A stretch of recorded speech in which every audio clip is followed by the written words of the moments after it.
चीकू की किस्म का यह दरख्त अपने ठंडे साया और फूलों के खुशबूदार माहौल की वजह से बागीचों और बागों में बहुत ही मोहब्बत से लगाया जाता है। इसके फल लाली लिए हुए नारंगी की तरह होते हैं। दरख्त की छाल स्याही माइल होती है। पत्ते चमकीले, गहरे हरे, लहरदार और नोकदार होते हैं।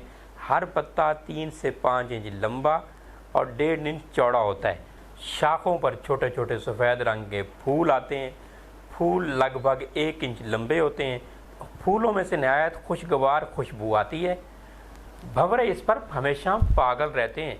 इसके फूल चैत के मौसम में खिलने शुरू हो जाते हैं और बैसाख तक खिलते रहते हैं। ये फूल सूख जाने पर भी लंबे अरसा तक दुरुस्त रहते हैं।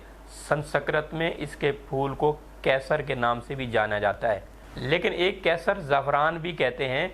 वो ज़फ़रान ये न समझिएगा, इसको संस्कृत ज़ुबान में कैसर कहते हैं। फूलों में से इसका अतर बनाया जाता है, जो अतर मुलसरी के नाम से बाज़ार में बिकता है।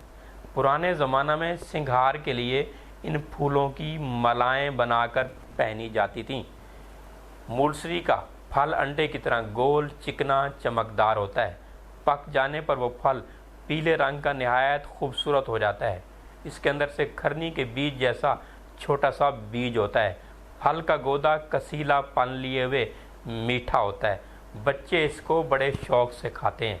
अमराज दिल के लिए मुफीद है, दिल की धड़कन के लिए बहुत मुफीद है। इसके फूलों का अर्क इस्तेमाल होता है। हिलते दांतों का मुजर्रब इलाज है। मुलसरी की छाल काफ़ी अरसा तक देर तक चबाते रहने से हिलते दांत बहुत ही मजबूत हो जाते हैं। मुंह पकने पर इसकी छाल के जोशांदा से कुलियां करने से फ़ायदा होता है। गले के दर्द के लिए बहुत मुफीद है। मुलसरी का मिजाज जो है सर्द और खुश्क है।